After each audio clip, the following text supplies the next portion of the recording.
Europe 1. Le grand direct des médias, Jean-Marc Morandini. Depuis plusieurs mois, Brigitte Bardot incarne la mobilisation contre le journal, contre le mariage homosexuel, omniprésente sur les plateaux de télévision. On la voit dans les journaux, on la voit face aux journalistes également. Brigitte Bardot, bonjour. Bonjour, merci beaucoup de m'inviter à nouveau dans les médias. Merci d'être avec nous. Justement, on va essayer de comprendre vos rapports avec les médias ce matin. Est-ce que ça a été des rapports compliqués pour vous? Vous avez eu des surprises dans ces rapports avec les médias? Non, écoutez, je dois dire que j'ai été sursollicité, je m'en suis moi-même étonné, il n'y a eu aucun plan média, tout est parti, vous savez, c'est un élan spontané ce mouvement. C'est vraiment spontané? Oui, vraiment. Et ça part vraiment d'une volonté qui était la mienne au départ, d'ouvrir le débat public, le débat démocratique, et évidemment, il passe par les médias. Mais il y a eu une stratégie de communication? Pas du tout, aucune. La stratégie, c'était celle du mouvement, qui n'est pas une stratégie, qui est la réalité. C'est que ça devait être tous les Français qui devaient comprendre en quoi il y avait un problème avec la loi Taubira. Pas un problème sur l'union mais des personnes de même sexe, mais sur le problème de l'ouverture à la filiation procréative et avec l'adoption plénière par des personnes de même sexe. Et c'est ça qui pose problème. Et c'est là où il a fallu que, pour bien faire comprendre, ce n'était pas un camp contre un autre, contre les homosexuels, etc. Nous avons commencé avec Xavier Bongibaud, un homo, et une jeune femme de gauche, et moi-même, dont on ne sait pas trop aujourd'hui si je suis de droite ou de gauche, mais je suis de France surtout. En tout cas, on va essayer de comprendre comment vous avez émergé. Bastien Millot nous a rejoint, c'est notre spécialiste en communication, qui a regardé un peu comment les choses ont évolué, Bastien. Exactement, Jean-Marc. Brigitte Bardot, c'est à la fois un pseudonyme provocateur, à l'image de celle qu'il a choisie, et puis un nom qui revient en tête tous les jours dans les médias depuis cet automne. C'est bien simple, Brigitte, on entend parler de vous matin, midi et soir depuis le début des prises de position contre ou en faveur du mariage pour les personnes du même sexe, une sorte de leitmotiv hyper médiatisé. Brigitte Bardot, vous êtes une personnalité atypique, née Virginie Merle. Vous avez un CV bien fourni qu'on peut trouver sur votre blog personnel. Diplômée de Sciences Po, maîtrise de droit des affaires, vous êtes connue pour être une forte personnalité médiatique au parcours éclectique, tour à tour chanteuse dans le groupe Les Dead Pompidou, chroniqueuse mondaine, pasticheuse avec quelques apparitions au cinéma. Vous êtes également une figure de la nuit parisienne. Bref, typiquement ce que l'on appelle une bonne cliente, et les médias vous ont longtemps adoré. Et puis est arrivée cette phase militante qui a débuté avec l'élection du pape Benoît XVI, où vous êtes devenu une sorte de groupie, et évidemment vous êtes devenu la figure de proue de la Manif pour tous, en y gagnant de nouveaux galons cathodiques, médiatisés à l'envi, enchaînant jusqu'à 10 interviews par jour. Vous vous êtes glissé complètement dans les habits de la porte-parole, peut-être jusqu'à la saturation. Après s'être piqué au jeu, vous êtes devenu une cible, et vous en avez parfois rajouté côté excès. Et c'est vrai que la communication de Brigitte Bardot devient difficile à maîtriser au fur et à mesure que le temps passe. Exactement, Jean-Marc, pour une raison très simple. Vous avez dû subir 3 catégories d'attaques médiatiques, on va dire d'une violence assez particulière. D'abord, suite à votre dérapage incontrôlé du 12 avril, où vous aviez déclaré, en parlant de François Hollande, « Hollande veut du sang, il en aura, tout le monde est furieux, nous vivons dans une dictature ». Vous avez depuis expliqué que vous étiez un peu emporté par l'émotion du moment. Mais surtout, ce n'était pas la phrase. Attendez, je me permets de redire que veut M. Hollande.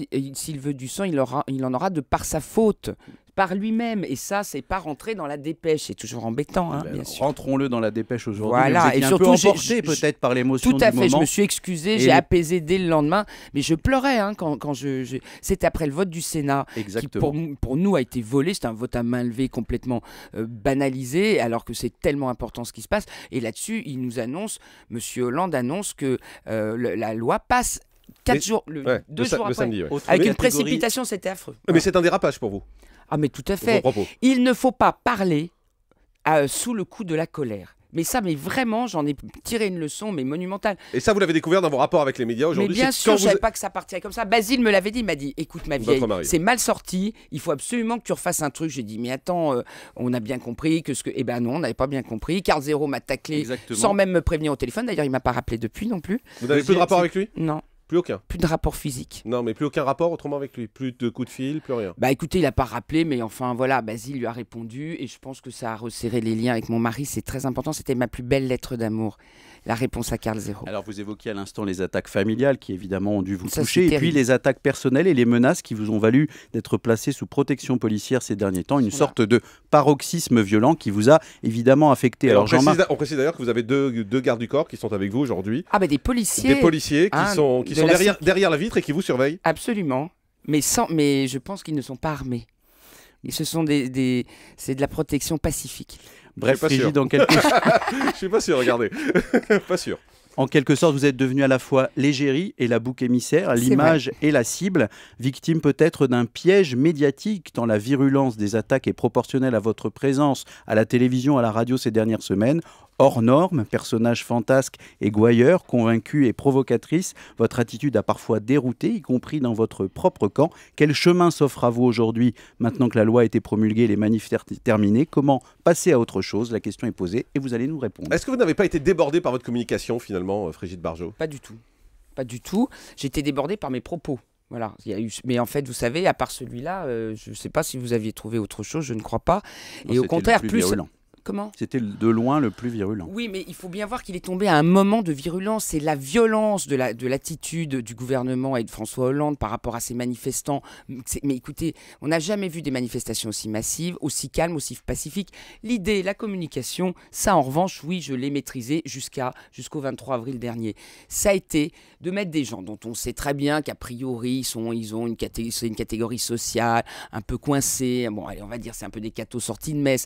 J'ai voulu vraiment appeler tous les Français. Ils sont habillés en rose, en bleu, blanc, rose. Ils sont décoiffés, ils ont mis des perfectos, ils ont retourné leur chevalière, ils sont laissés pousser la barbe. Je disais aussi qu'il y avait des attaques de fémènes, que les jeunes femmes, que les mères de famille montrent aussi leur sein pour pouvoir commencer le débat avec les fémènes. Ce que je voulais depuis le début, c'est du débat, du rassemblement, de la diversité et expliquer la problématique majeure de la loi, le basculement de l'anthropologie de l'engendrement. Mais quand je dis que votre communication vous a peut-être dépassé par moment, quand vous voyez que ça a ouvert la porte à des propos homophobes, à des actes homophobes, vous les condamnez, et vous l'avez fait à plusieurs reprises, c'est clair. Mais en même temps, est-ce que vous ne pensez pas que vous avez ouvert une porte? Écoutez, tout débat ouvre des portes et il faut effectivement maîtriser. Mais quand le pouvoir ne maîtrise pas, quand on arrête des jeunes qui sont assis par terre et qu'on laisse des casseurs en revanche... c'est un autre débat, ça. C'est autre chose. Non, c'est un autre débat. C'est la répression. C'est la répression. Mais c'est pas la répression qui ouvre la porte à des propos homophobes et à l'homophobie. C'est une montée, je vais vous expliquer, c'est une montée parce qu'il a manqué d'un débat démocratique apaisé, ouvert par le pouvoir, sur une loi qui est très violente. Elle est violente, c'est violent de dire qu'un enfant est né de 2 hommes, Jean-Marc. Parce que c'est pas vrai. Un enfant n'est pas de Eh bien, hommes, la loi le dit. Non. Cher Alors, on va pas faire le débat là-dessus parce que ce qui nous intéresse, nous, c'est la communication. La loi le dit. La loi dira, vous aurez un acte de naissance des enfants à partir de demain, pour ceux qui seront adoptés, qu'ils sont nés de Jean-Pierre et de Jean-Marc. Juste pour reprendre c'est violent. Pour reprendre la question que je vous posais, vous n'avez pas l'impression que dans votre communication, à certains moments, ça a déraillé et ouvert la porte à l'homophobie? Alors, vous vous sentez responsable des actes homophobes, par exemple? Pas du tout. Qui ont eu lieu à travers la France après ces débats? Pas du tout. Moi, je les ai toujours dénoncés et c'est pour ça que j'appelais en permanence à avancer et avancer dans le mouvement avec des homosexuels. Il y a un nouveau mouvement, une nouvelle association Homovox qui s'est créée et avec eux, nous voulions expliquer. Évidemment, encore une fois, quand il y a des manifestations de rue où les groupuscules extrémistes prennent de plus en plus de place parce que les policiers en face ne répriment pas correctement, ou répriment mais pas les bonnes personnes, il y a eu une montée des 2 extrêmes. Voilà. Et ça a donné évidemment place à ce que les victimes soient aussi homosexuelles. Mais je prends toute ma part. Je suis heureuse d'avoir été victime avec eux et pour eux.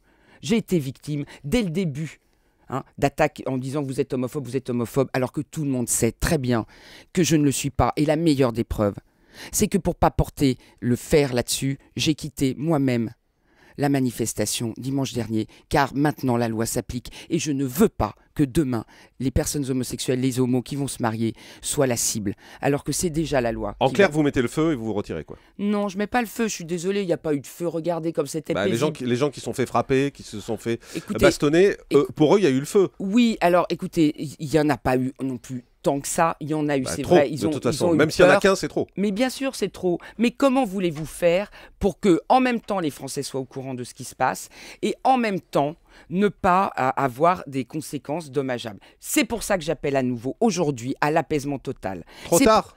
Vous avez mis le feu. C'est pas trop tard, le feu va s'éteindre, attendez, c'est fini. Maintenant, vous avez conscience d'avoir mis le feu? Non, c'est pas le feu. J'ai ouvert le débat et il y a eu une mauvaise gestion de la part du pouvoir et le pouvoir a effectivement désigné les homosexuels comme cible. Ça, c'est pas moi qui suis responsable. Je ne suis pas aux manettes de l'État.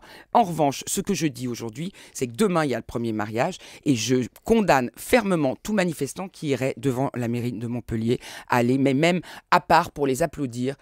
et ouvrir le débat sur la filiation. Voilà, c'est tout. Aujourd'hui, vous pensez avoir fait des erreurs dans votre communication? Je pense que je n'ai pas monté suffisamment l'union civile, c'est-à-dire la réalité de cette loi, elle était juste sur l'union, elle n'est sur l'égalité des droits d'union, c'est-à-dire les droits patrimoniaux, juridiques, transmission d'héritage, etc. Et elle n'est pas juste. Elle est même violente, elle est illégitime sur la filiation. Eh bien, ça, je l'ai dit au président Hollande, quand je l'ai vu, je lui ai dit, sortez l'adoption, monsieur le président, de la loi, et tout s'apaisera. Il n'a pas voulu. Finalement, c'est monsieur Hollande, c'est François Hollande qui est responsable. Finalement, cette loi du mariage pour tous, c'était la chance de votre vie. Vous n'avez jamais été autant connu, vous n'avez jamais autant réussi que depuis... Je vous vois venir, Jean-Marc, je vous assure que je n'ai pas fait ça pour ça. J'ai fait ça véritablement parce qu'il a fallu... Ma conscience a été blessée profondément par cette irréalité qui est, encore une fois, qui est de changer l'engendrement humain, et il fallait que les Français le sachent. Et le mouvement de la conscience s'est levé. Mais à titre personnel, c'est une chance. Vous êtes connu, vous avez une notoriété, ce que vous n'aviez jamais eu avant. Je vais vous dire d'où ça vient. C'est pas le mariage homo. Ça vient du programme de M. Hollande. Je me suis levé le 6 mai 2012, après avoir fait déjà la campagne, quand je demandais à M. Sarkozy de mettre dans sa profession de foi ce qu'il allait faire par rapport à tous les engagements programmatiques, parce que derrière, il y a l'euthanasie, parce qu'il y a aussi la liberté d'enseignement, parce qu'il y a la loi du genre qui est rentrée dans tout. C'est à la fois un combat politique, un combat de société. C'est un combat de société, et cette société, elle est majeure, parce que le plus important aujourd'hui, c'est de conserver la dignité de l'être humain dans notre société, et en premier. Ça va avoir des répercussions aussi sur toutes les conséquences économiques et politiques. Et vous restez militante de droite? Mais pas du tout de droite. Écoutez, hier, j'ai rendu hommage à Ségolène Royal, qui, elle, a enfin compris qu'il fallait sortir l'union civile dans le débat. Alors, vous restez de droite quand même? Pas du tout. Je ne suis ni de droite Ça n'existe pas. Mais je ne suis ni de droite ni de gauche. J'ai monté un mouvement pluriel, pluraliste. Mais vous êtes de droite? Non, monsieur Jean-Marc, je ne suis pas de droite. Je suis chrétienne, ça c'est vrai. De droite? Non. Une pas pub, de droite. à tout de suite.